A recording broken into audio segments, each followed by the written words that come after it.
കൂട്ടുകാരെ. പെട്ടെന്നാണ് ആറു പട്ടാളക്കാർ ഞങ്ങളുടെ വാഹനം വളഞ്ഞത്.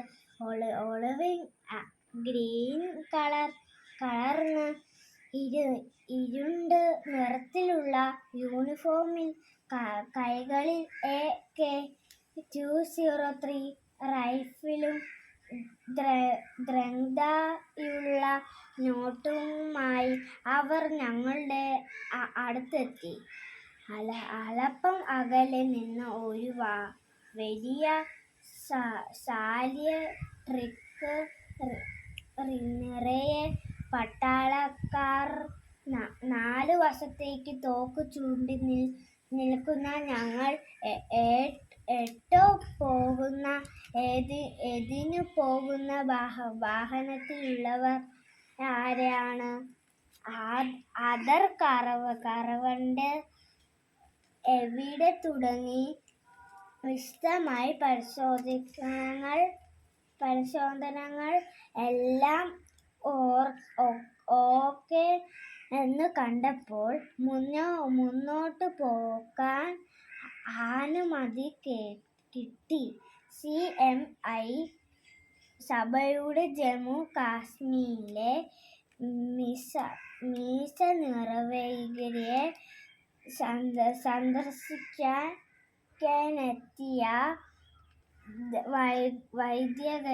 വൈദ്യരായിരുന്നു ഞങ്ങളുടെ വാഹനത്തിലുണ്ടായിരുന്ന.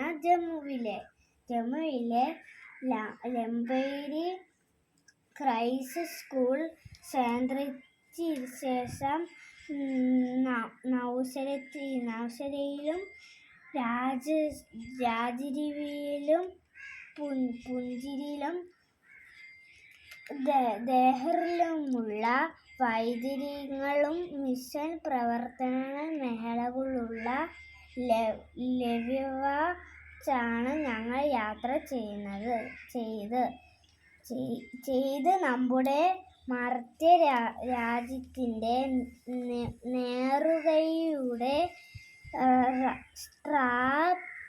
സ്ട്രാവിന്റെ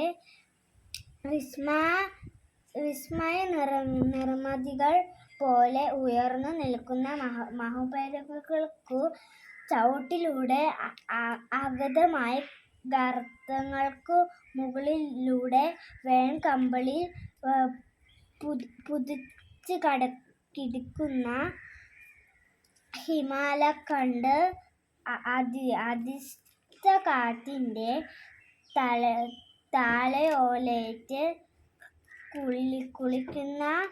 കുളിർന്നും കുതിർന്നുമായിരുന്നു ഞങ്ങളുടെ യാത്ര. പ്രിയ കൂട്ടുകാരെ, ഞാനീ കത്ത് നിങ്ങൾക്കെഴുതുന്നത് വളരെ പ്രധാനപ്പെട്ട ഒരു കാര്യം നിങ്ങളുടെ ശ്രദ്ധയിലേക്ക് കൊണ്ടുവരാൻ.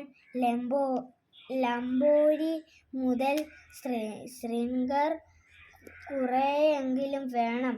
നമ്മുടെ രാജ്യത്തിന്റെ അതിർത്തി ഗ്രാമത്തിലൂടെയായിരുന്ന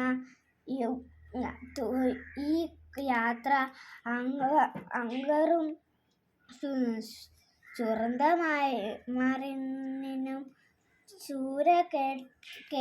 കോട്ടയും പുൽവാമയായി താനമടിയും തുടങ്ങി അതിസ്തരമുള്ള അതിർത്തി ഗ്രാമമെല്ലാം സമ്പൂർണ്ണ സാന്ദ്രതയെ നൂറുകണക്കിന് സായന്തനെ